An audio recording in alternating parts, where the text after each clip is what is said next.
Elon Musk's brain implant company Neuralink has revealed new results from their first ever human trials.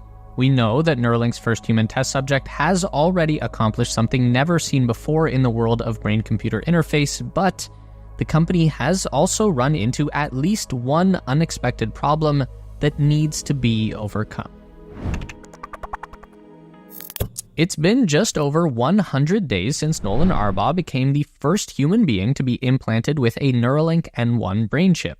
The surgical procedure was conducted at the Barrow Neurological Institute in Phoenix, Arizona, which is the world's largest treatment and research hospital for neurological diseases. In those 100 days, Nolan has already accomplished some unprecedented feats.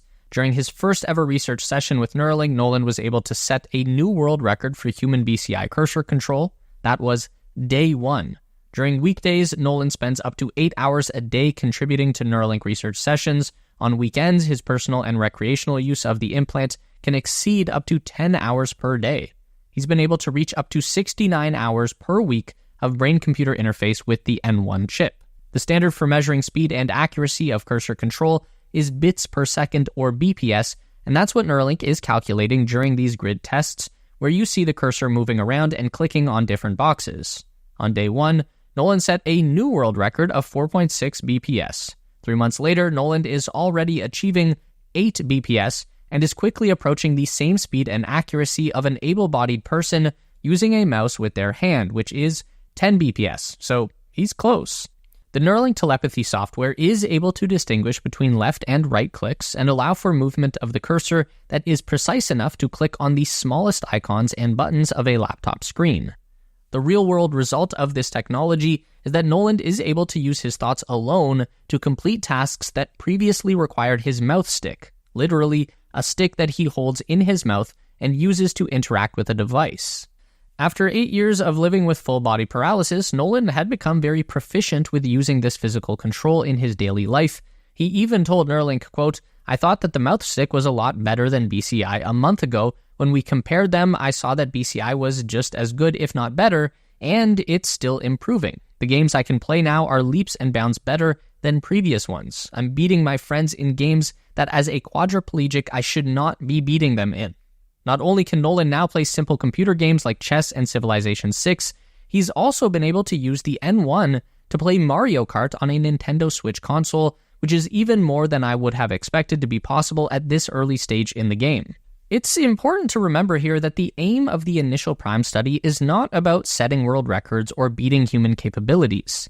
The primary goal is to demonstrate that the Link device is safe and useful in daily life, so a lot of the work that Neuralink is doing is just remotely monitoring the technical performance of the device to try and measure the benefit that it provides to Nolan and his quality of life, which so far appears to be overwhelmingly positive. Nolan told Neuralink, quote, "Y'all are giving me too much. It's like a luxury overload. I haven't been able to do these things in 8 years, and now I don't know where to even start allocating my attention."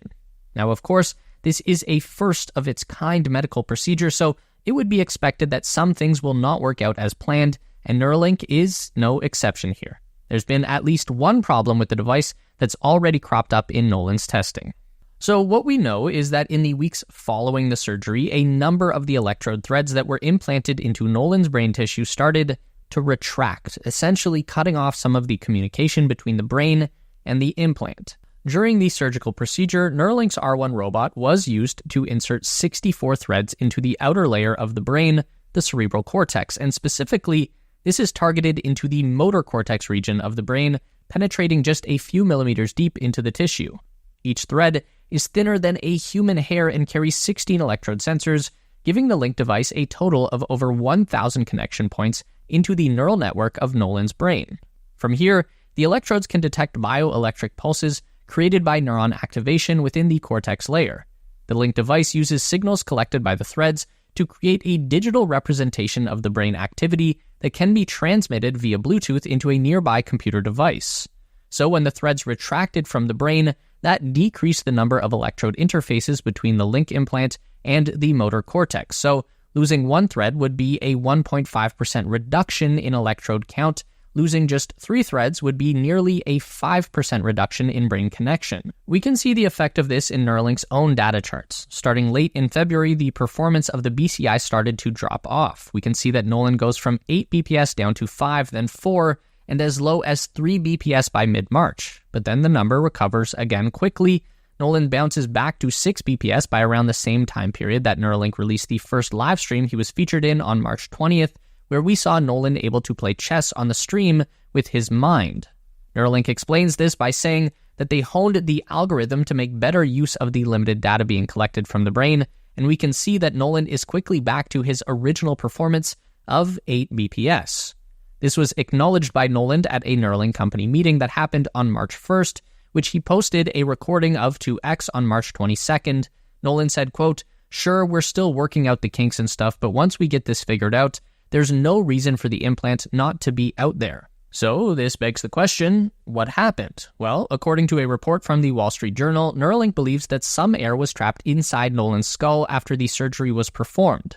This is a condition called pneumocephalus. Now, I'm not going to pretend like I'm a doctor here, but it appears like mild cases of pneumocephalus can be relatively harmless and are often resolved by the body reabsorbing the air, so this doesn't appear to pose any risk to Nolan's safety, but it does impact the potential of his current Neuralink implant. If the threads have extracted themselves from the brain tissue, then there's no easy way to put them back in. According to the WSJ report, Neuralink has already floated the possibility of removing Nolan's implant, but we have no reason to believe that this will actually happen anytime soon, though one of the upshots for the Link device is that it is intended to be removable and upgradable over time. Unnamed sources within Neuralink have said that challenges like this were expected in the first test on a human patient, although they didn't specify any reason why there would be a different result after doing the procedure on a human brain after dozens of test implants on monkey and pig brains. The Neuralink sources say that the company remains optimistic that this problem can be resolved and that future implants will be able to capture more data and offer greater capabilities for human patients. Neuralink has already reported to the Food and Drug Administration that it believes it has fixes for the problem that was encountered with Nolan's implant. According to the same sources reported by Wall Street Journal, Neuralink already has plans for 2 more human implant procedures in the coming months. These will go forward once a safety review of Nolan's implant is completed. Neuralink reportedly maintains a goal to implant 10 people this year with the device. According to a potential roadmap from the company, that will increase to another 27 implants in 2025 and 79 in 2026.